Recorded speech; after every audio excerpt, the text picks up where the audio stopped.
आगामी 2022 विधानसभा चुनाव जैसे जैसे नजदीक आते जा रहे हैं, वैसे उत्तराखंड में राजनीति का फ्लेवर देखने को मिल रहा है। जहां कांग्रेस आगामी 2022 के चुनाव को लेकर रणनीति बना रही है, तो वहीं टिप्पणियों का दौर भी शुरू हो गया है।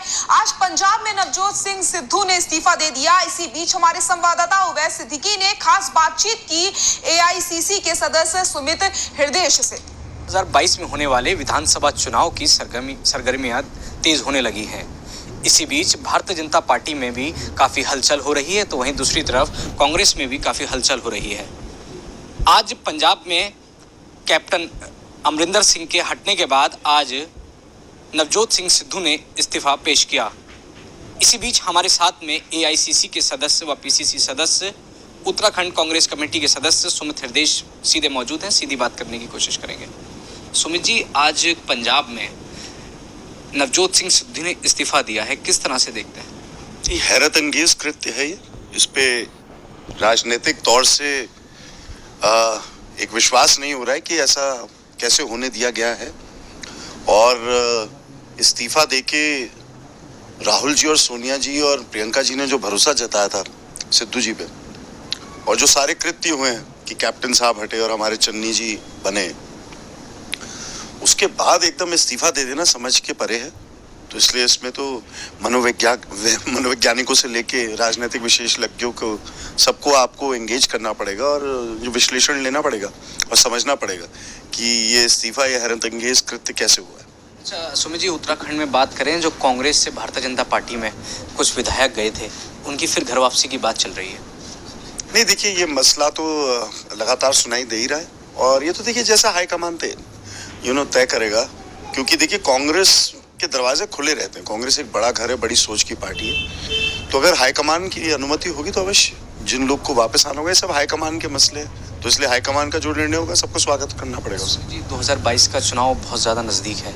आप हल्द्वानी से विधायक प्रत्याशी माने जा रहे हैं अब तक, लेकिन टिकट डिक्लेयर नहीं हुआ। लेकिन जनता चाहती है कि सुमित हृदयेश हल्द्वानी से चुनाव लड़ें। एक तरफ चर्चा चल रही है कि अगर सुमित हृदयेश चुनाव लड़ते हैं हल्द्वानी से, तो बम्पर वोटों के साथ में सुमित हृदयेश जीतेंगे। माता का आशीर्वाद मानते हैं, जनता का प्यार मानते हैं? नहीं, देखिए, बिल्कुल आपने जो बात पहले कही और दोबारा कही, दूसरी बात कही, दोनों ही बातों का ये समन्वय है। क्योंकि डॉक्टर श्रीमती इंदिरा हृदयेश जी के जो कराए हुए कार्य, जो उनकी कार्यशैली, क्षमताएं, कौशल, जिस प्रकार से स्पष्टवादी विकासवादी जीवन उन्होंने जिया, जिस प्रकार से लोगों की मदद के लिए आगे हमेशा खड़ी रही, और जिस प्रकार से जो असहाय गरीब मजदूर। आपको रोकना चाहूँगा, इंदिरा जी को विकास की देवी कहा जाता था। विकास की देवी के नाम से इंदिरा जी मशहूर थी और हमने भी अक्सर यहाँ देखा है कि कभी भी कोई यहाँ पर आता था तो वो एक मायूस मुँह लेकर नहीं जाता था। कहीं ना कहीं उसके यहाँ पर काम हुआ करते थे। तो जनता की एक आवाज़ कहीं ना कहीं वहाँ इंदिरा हृदयेश जी के जाने के बाद टूटी।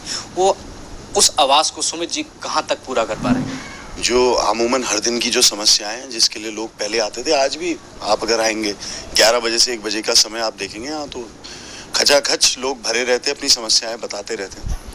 हाँ, लेकिन जो मैं ये ज़रूर कहना चाहूँगा, जो आज की तारीख में आंदोलनरत संगठन है, जो बड़े बड़े नीतिगत फैसले हैं, जिस पे एक आवाज़, बुलंद आवाज़ के तौर पर वो हमेशा रहती थी मौजूद, आज उसकी हमें याद आ रही। क्योंकि सीधे उनका फ़ोन मिलाना, सीधे जिस प्रकार से वो चीफ मिनिस्टर से लेके चीफ सेक्रेटरी से लेके नीतिगत चीज़ों के लिए तुरंत बात कर सकती थी, और जिस प्रभावशाली वाणी से और जिस प्रभावशाली तरीके से वो बातें रख सकती थी, तो अवश्य ये जो आंदोलनरत संगठन है, जिनके बीच में मैं जाता रहता हूँ, इन्हें वाक्य में बहुत ज़्यादा याद आती है। आम आदमी को इसलिए याद आती है क्योंकि एक बहुत बड़ा सहारा उनका उनसे छिन गया है। तो इसलिए हाँ, बिल्कुल अवश्य उनकी याद में ही ये चुनाव लड़ा जा रहा है, तो इसमें कोई दुराय नहीं है, और उनकी याद सबको आ रही है, इसमें भी दुराय नहीं है। एक सवाल और है, आप लगातार इंदिरा संकल्प यात्रा आप पूरे शहर भर में निकाल रहे हैं, जगह जगह आप जा रहे हैं, कैसा जनता का प्यार मिल रहा है, क्या कुछ कहना चाहेंगे? नहीं, देखिए, बिल्कुल इंदिरा विकास संकल्प यात्रा वार्ड दर वार्ड जारी है। जो स्थानीय वार्ड के लोग, क्या उद्देश्य है इंदिरा?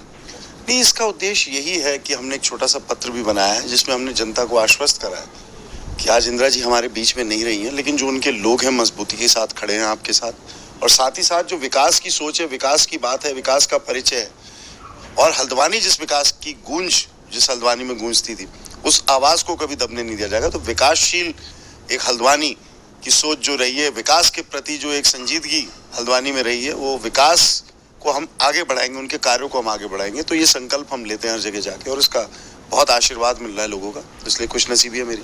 सुनील जी, अगर आप 2022 का चुनाव लड़ते हैं तो यह आपके जीवन का दूसरा चुनाव होता है। पहले आपने हल्द्वानी से मेयर के प्रत्याशी रहे, दूसरा चुनाव आपका विधानसभा का होगा। किस तरह से आप अभी से ही तैयारियों में जुटे हैं, नजर आ रहे हैं आप तैयारियों में जुटे हैं विधानसभा चुनाव की, किस तरह से जनता का प्यार और आशीर्वाद मिल रहा है? नहीं, देखिए, बिल्कुल 2018 का चुनाव भी जो अगर आप उस पे नतीजों पे गौर फरमाएंगे तो हल्द्वानी विधानसभा से मैं 8,500 वोटों से जीत के गया था। जो 20 वार्ड बाहर के गांव के जो जोड़े गए थे, वहां पे भारतीय जनता पार्टी का पूर्व का प्रभाव बहुत ज्यादा था। सारे जो 4 विधानसभा चुनाव हुए हैं वहां पे हमेशा एक तरफा ही वहां भारतीय जनता पार्टी को वोट पड़ा है। उसके कारण जो है वो कालाडूंगी विधानसभा और लालकुआं विधानसभा के लोगों को इस बारी गहरा विचार करना पड़ेगा, क्योंकि हाई डेंसिटी वहां पे जनता और पॉपुलेशन की है और बहुत ज्यादा वोटर उसमें, तो इसलिए वहां पे उस किले को ध्वस्त करना इस बारी उनकी जिम्मेदारी ज्यादा बनेगी। बुलेटिन में फिलहाल